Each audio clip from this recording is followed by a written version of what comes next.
আসসালামু আলাইকুম সবাই, কেমন আছেন সবাই? আশা করি সবাই ভালো আছেন। আজকে আপনাদের সাথে আমি শেয়ার করব ছোট চিংড়ি দিয়ে কিভাবে পেঁপে রান্না করা যায়।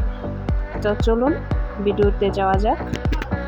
রান্না করার জন্য এখানে আমি ছোট সাইজের একটা পেঁপে ও 2টা আলু কেটে ধুয়ে নিয়েছি। নিয়ে নিলাম আগে থেকে পরিষ্কার করে রাখা চিংড়ি পরিমাণ মতো। এই পর্যায়ে চুলায় একটা প্যান বসিয়ে নিলাম। প্যানটা গরম হয়ে আসলে দিয়ে দেবো পরিমাণ মতো তেল। তেলটা গরম হয়ে গেলে পেঁয়াজ কুচি দিয়ে দিব।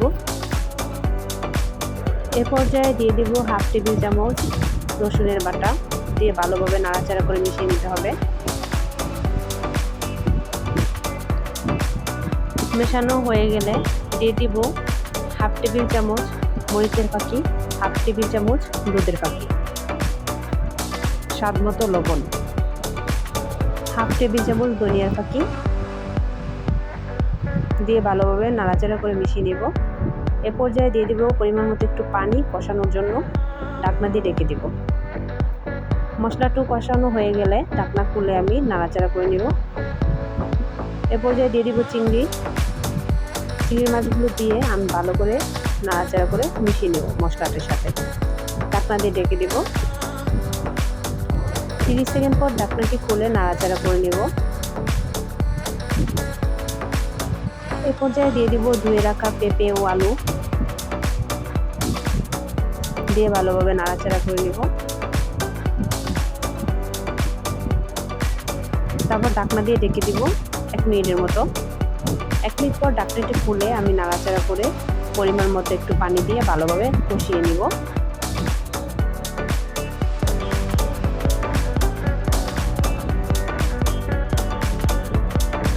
ঢাকনা দিয়ে ঢেকে দেবো 5 থেকে 7 মিনিটের মতো।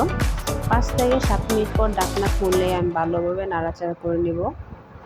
এ পর্যায়ে আমি ঝোলটা দিয়ে দিব পরিমাণ মতো। ঝোলটা দিয়ে ভালোভাবে নাড়াচাড়া করে আমি ঢাকনা দিয়ে ঢেকে দেব 10 মিনিটের মতো, একদম মিডিয়াম লো আছে। 10 মিনিট পর আমি ঢাকনাটি খুলে দিয়ে দিব কাঁচামরিচ, দিয়ে দিব হাফ চামচের মতো জিরার ফাঁকি, দিয়ে 2 মিনিটের মতো আবারও ঢাকনা দিয়ে ঢেকে দেব। 2 মিনিট পরে আমার রান্নাটা শেষ, আমি চুলাটা বন্ধ করে দিলাম। দেখুন আমার রান্নাটা হয়ে গেছে।